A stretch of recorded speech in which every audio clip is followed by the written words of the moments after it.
کافی کوئی اور غلط کام کرتا ہے میں خام خواہ سے روکوں ٹوکوں ناراضی بول لوں،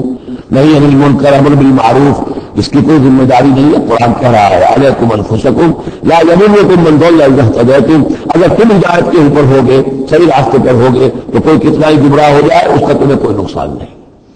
تو حضرت ابو بکر رضی اللہ تعالیٰ عنہ نے پھر خطبہ دیا باقاعدہ کہ لوگوں میں دیکھ رہا ہوں کہ تم اس آیت کا مطلب غلط سمجھ رہے ہو۔ مطلب تو یہ ہے کہ تمہاری ساری تبلیغ اور کوشش امر بالمعروف نہی عن المنکر کے باوجود کوئی شخص گمراہ رہتا ہے تو اس کا تم پر کوئی وبال نہیں۔ یہ بار بار ہم پڑھ چکے ہیں، لا تصلوا علی اصحاب الجحیم، اے نبی آپ سے کوئی بات پوچھ نہیں ہوگی جہنمیوں کے بارے میں کہ یہ کیسے ہو گیا ہے محمد کہ ہم نے آپ کو بھیجا اور پھر بھی یہ قوم جہنم میں چلی گئی۔ لیکن جہاں تک دعوت تبلیغ نصیحت نہی عن المنکر امر بالمعروف یہ فرائض میں سے ہے، یہ فرض ثابت نہیں ہوتا اس آیت کی روح سے، بلکہ تمہاری ساری کوشش کے باوجود کوئی شخص ہے والد ہے بچہ فرض کیجیے اس کا کہیں پوارا ہو گیا ہے، اپنی امکانی حد تک کوشش کیے جا رہا ہے نہیں بچہ راستے پر آ رہا، تو ظاہر بات ہے کہ اللہ کے ہاں اگر اس نے پوری کوشش کی ہے جد و جہد کی ہے کوئی کوتاہی نہیں چھوڑی ہے اس میں تو اب اس کا وبال اس پر تو نہیں آئے گا، لیکن اپنا فرض ادا کرنا لازم ہے۔ یا ایھا الذین آمنوا علیکم انفسکم لا یضرکم من ضل اذا اهتدیتم الی اللہ مرجعکم جمیعا فینبئکم بما کنتم تعملون، تو تم سب کو لوٹ کر جانا ہے اللہ ہی کی طرف اور پھر وہ تمہیں جتلا دے گا جو کچھ کہ تم کرتے رہے تھے۔ یا ایھا الذین آمنوا شہادۃ بینکم اذا حضر احدکم الموت حین الوصیۃ اثنان ذوی عدل منکم، اے ایمان تمہارے مابین شہادت کا نصاب جبکہ تم میں سے کسی کی موت کا وقت آ جائے اور وہ وصیت کر رہا ہو تو دو معتبر اشخاص کا ہونا چاہیے جو وصیت کر رہا ہے، اور ظاہر بات ہے کہ وصیت ایک تہائی سے زیادہ میں نہیں ہو سکتی، لیکن کسی کی زیادہ بڑی جائیداد ہے تو ایک تہائی کی بات بھی تو بڑی ہو سکتی ہے، تو وصیت کے وقت دو گواہ ضرور بنا لو کہ یہ وصیت کی گئی، اور آخران من غیرکم، اور وہ جو گواہ ہے وہ تمہارے لوگوں میں سے ہونے چاہیے، خاندان میں سے، اس آبادی میں سے، قبیلے میں سے جو معروف ہو جانتے ہو، اور آخران من غیرکم، لیکن ایک شکل ہو سکتی ہے ان انتم ضربتم فی الارض، اگر تم زمین میں سفر پر نکلے ہوئے ہو اور وہاں موت کی فاصابتکم مصیبت الموت، وہاں سفر کی حالت میں تم پر موت کا یہ واقعہ جو ہے یہ واقع ہو جاتا ہے، یہ مصیبت موت واقع ہو جاتی ہے، اس صورت میں او آخران من غیرکم، تو دو گواہ ہو سکتے ہیں، وہ تمہارے غیر بھی ہو سکتے ہیں، کسی غیر قوم کے غیر قبیلے کے، لیکن یہ کہ بہرحال جب عام حالات میں اپنے گھر میں اپنی بستی میں اپنے خاندان ہی میں رہتے ہوئے جبکہ کوئی شخص انتقال کر رہا ہے تو اسے وصیت میں گواہ اپنے لوگوں میں سے، رشتہ داروں میں سے، قرابت داروں میں سے دو معتبر آدمیوں کو بنانا چاہیے۔ تحبسونہما من بعد الصلاۃ، اب اس کے بعد جب یہ کہ اس کا انتقال ہو گیا تو اب یہ کہ وصیت کا مسئلہ آئے گا، لوگ پوچھیں کیا واقعی یہ وصیت جو ہے اس شخص کی ہے، تو اب ان دونوں کو روکو، کھڑا کرو، من بعد الصلاۃ، نماز کے بعد، مسجد ہے نماز پڑھی ہے، اب وہ دونوں کھڑے ہو جائیں، فیقسمان باللہ، پھر انہیں چاہیے کہ اللہ کا قسم، اللہ کی قسم کھائیں، ان ارتبتم،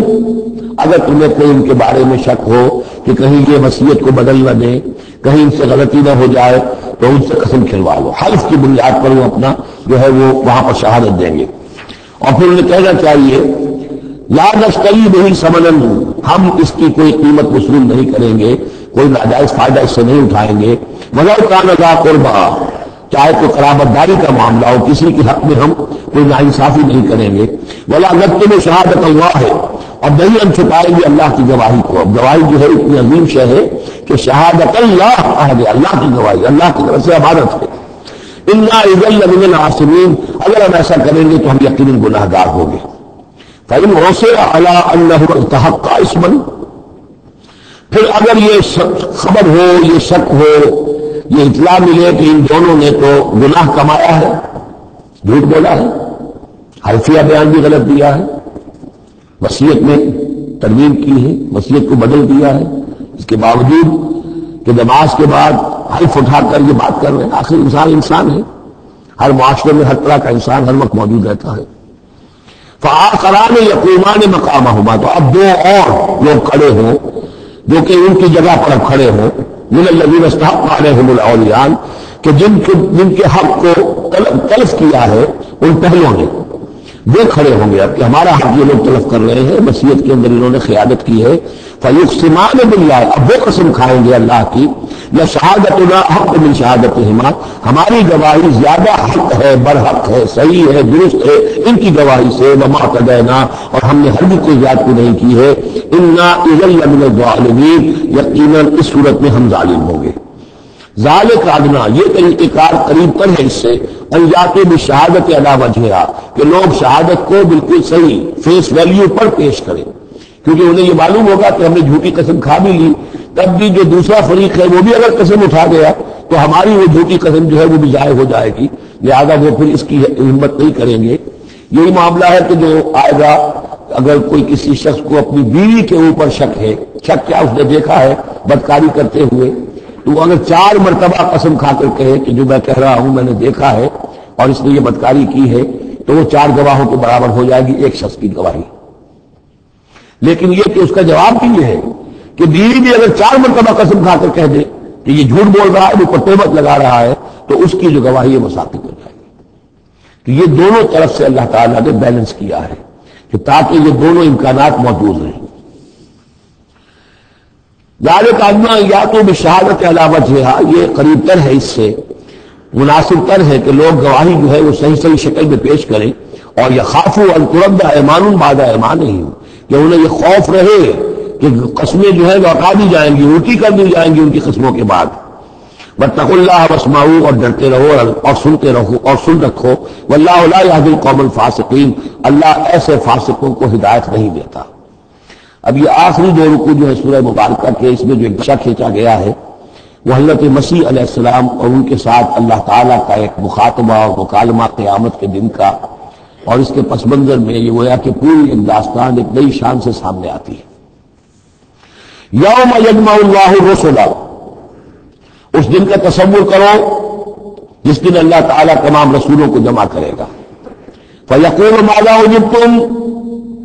اور پوچھے گا آپ لوگوں کو کیا جواب ملا تھا، آپ کی قوموں نے کیا معاملہ کیا آپ کے ساتھ۔ قالوا لا علم لنا، وہ کہیں گے ہمیں کچھ معلوم نہیں، اللہ تعالیٰ کی جناب میں زبان کھولنے سے بچیں گے۔ انک انت علام الغیوب، اللہ تو سب کچھ جاننے والا ہے، غیبوں کا جاننے والا ہے، علام الغیوب ہے، تمام چھپی باتوں کا جاننے والا ہے، تیرے تجھ پر منکشف ہے۔ اس قال اللہ یا عیسی ابن مریم، اب خاص پیشی جو ہے وہ ہو رہی ہے حضرت عیسیٰ ابن مریم کی، وہ دنیا میں پوجے گئے، اللہ کے بیٹے بنائے گئے، ثالث و ثلاثہ قرار دیے گئے، لہذا اب ان کو جو شرمندگی اٹھانی پڑے گی اللہ تعالیٰ کے سامنے، اس کا نقشہ کھینچا گیا ہے۔ اس قال اللہ یا عیسی ابن مریم اذکر نعمتی علیک، اور جب کہے گا اللہ تعالیٰ کہ اے مریم کے بیٹے عیسیٰ ذرا میرے ان انعامات کو یاد کرو جو تم پر ہوئے، والا والدتک، اور تمہاری والدہ پر ہوئے، اذ ایدتک بروح القدس، جبکہ میں نے تمہیں مدد پہنچائی، عید کی تمہاری روح القدس سے، جبرائیل کے ذریعے سے، تکلم الناس بالمہد وکہلا، تم نے گفتگو کی لوگوں کے ساتھ، کنوڑے میں بھی، گود میں بھی، انفنسی میں بھی، اور کہلن، اور پوری طریقے سے جوان اور پورے طریقے سے وہ ایک ایڈلٹ کی حیثیت سے بھی۔ وَإِذْ عَلَّمْتُكَ الْكِتَابَ وَالْحِكْمَةَ وَالتَّوْرَاةَ وَالْإِنْجِيلَ، اب وہ الفاظ آ گئے آل عمران والے، اور یاد کرو ہمارے اس احسان کو جب میں نے تمہیں سکھائی کتاب بھی اور حکمت بھی، یعنی تورات بھی اور انجیل بھی، درمیان کا واو یعنی کے معنی میں آئے گا، واو تفسیر۔ وَإِذْ تَخْلُقُ مِنَ الطِّينِ كَهَيْئَةِ الطَّيْرِ بِإِذْنِي، اور یاد کرو جب کہ تم بناتے تھے گارے سے پرندے کی ایک شکل میرے حکم سے، فَتَنفُخُ فِيهِ فَتَكُونُ طَيْرًا بِإِذْنِي، پھر تمہیں پھونک مارتے تھے تو وہ ایک اڑتا ہوا پرندہ ہو جاتا تھا میرے حکم سے۔